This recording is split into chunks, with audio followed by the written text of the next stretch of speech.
अच्छा, हम बात करते हैं एक एक सरफेस की और एक एक लोब की। अब मैंने पढ़ाया था कि पार्ट 1 में कि ये इसका सुपीरियर लेटरल सरफेस होता है और जहाँ पर लोब्स बिल्कुल वेल डिफाइंड है। बाकी सरफेसेस पे ना लोब्स इतने वेल डिफाइंड नहीं होते, तो हम एक एक लोब को अलग अलग पढ़ेंगे according to superior lateral surface. ठीक है, तो सबसे पहले हम बात करते हैं फ्रंटल लोब की।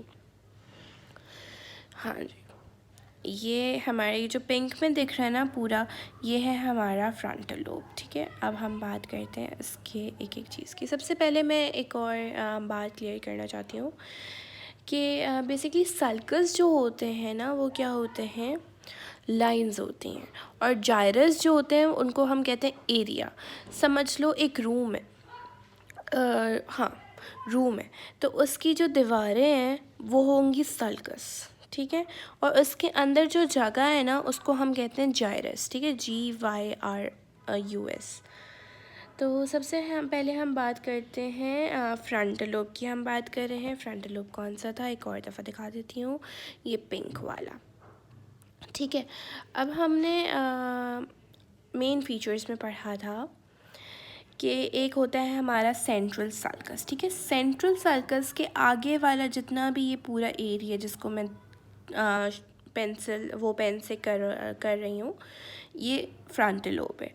ठीक है, अब फ्रंटल लोब में क्या है, बेसिकली 3 सल्कस प्रेजेंट है और 4 जायरस प्रेजेंट है, यानी 4 एरियाज़ होंगे और 3 लाइंस होंगी।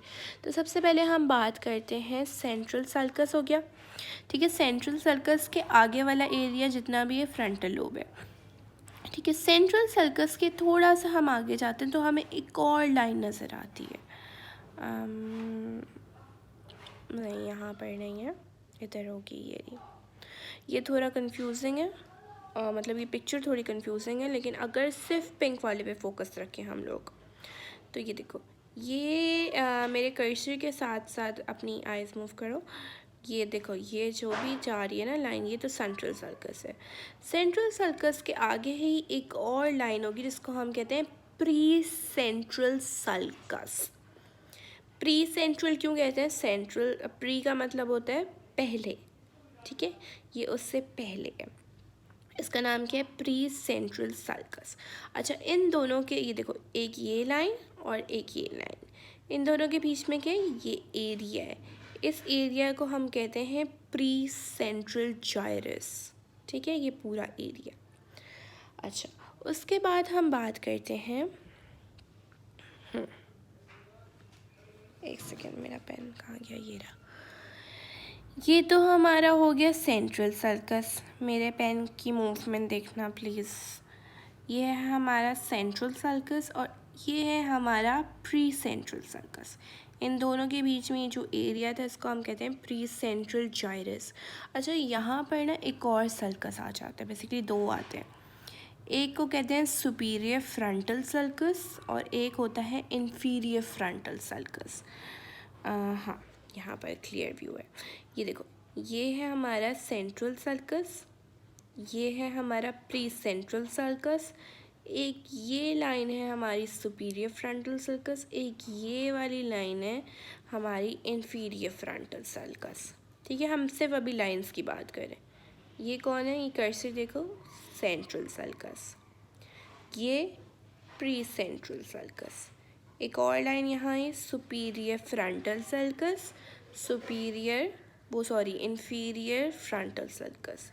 ठीक है, अच्छा, अब जायरस की बात करते हैं।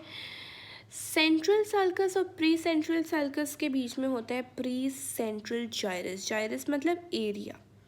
ठीक है, सुपीरियर फ्रंटल सर्कस के ऊपर, ठीक है, ऊपर ये जहाँ मेरा कर्सर है, ये ब्लू वाला, इसका नाम है सुपीरियर जायरस। ये सुपीरियर फ्रंटल सर्कस और इन्फीरियर फ्रंटल सर्कस के बीच में कौन सा होगा, मिडल जायरस। और इन्फीरियर फ्रंटल सर्कस के नीचे वाला कौन सा होगा, इन्फीरियर जायरस। ठीक है, तो 3 सर्कस पढ़े हैं हमने, 4 सर्कस पढ़े हैं और हमारे पास 4 जायरस है। 3 सर्कस होते हैं बेसिकली, सेंट्रल सर्कस को हम लोब में इंक्लूड नहीं करते। तो सेंट्रल सर्कस के एक और आगे एक लाइन जा रही होगी जिसको हम कहते हैं प्री सेंट्रल सर्कस। ठीक है, सेंट्रल सर्कस और प्री सेंट्रल सर्कस के बीच में एक एरिया होगा जिसको हम कहते हैं प्री सेंट्रल जाइरस। अब एक और यहाँ पर दो फर्दर लाइंस है जिसको हम कहते हैं, सबसे ऊपर वाली को कहेंगे सुपीरियर फ्रंटल सर्कस। सुपीरियर मतलब ऊपर, फ्रंटल लोब में प्रेजेंट है इसलिए फ्रंटल लाइन देती, अब फ्रंटल नाम दे दिया, और सर्कस मतलब लाइन, ठीक है। अब एक और आती है inferior frontal circus. Inferior frontal circus क्यों? इन्फीरियरली प्रेजेंट है, फ्रंटल लोब में प्रेजेंट है, सर्कस मतलब लाइन, ठीक है। सुपीरियर फ्रंटल सर्कस के ऊपर एरिया होगा सुपीरियर जाइरस, सुपीरियर फ्रंटल सर्कस और इन्फीरियर फ्रंटल सर्कस, यानी ये दो लाइंस के बीच में ये ऑरेंज वाले को कहेंगे मिडल जाइरस, और इन्फीरियर फ्रंटल सर्कस के नीचे होगा हमारे पास इन्फीरियर जाइरस। सही है। यहाँ पर एक और पिक्चर है, एक और दफ़ा रिवाइज़ करवा देती हूँ। ये हमने पढ़ा था, ये हमारा सेंट्रल सर्कस था, ये हमारा लेटरल सर्कस था, ठीक है। सेंट्रल सर्कस के आगे लाइन जो होगी प्री सेंट्रल सर्कस, इन दोनों के दरमियान जो एरिया होगा प्री सेंट्रल जाइरस। ये दो और मज़ीद लाइन है, superior frontal circus, inferior frontal circus. इसके ऊपर वाला एरिया सुपीरियर फ्रंटल जाइरस या सुपीरियर जाइरस, ठीक है। इन दोनों के बीच में एरिया जो है मिडल जाइरस या middle frontal gyrus. Inferior frontal sulcus के नीचे वाला एरिया ये सारा इन्फीरियर फ्रंटल जाइरस या इन्फीरियर जाइरस, ठीक है। That's it. अब हम लोग अलग लोब की बात करेंगे दूसरे लेक्चर में।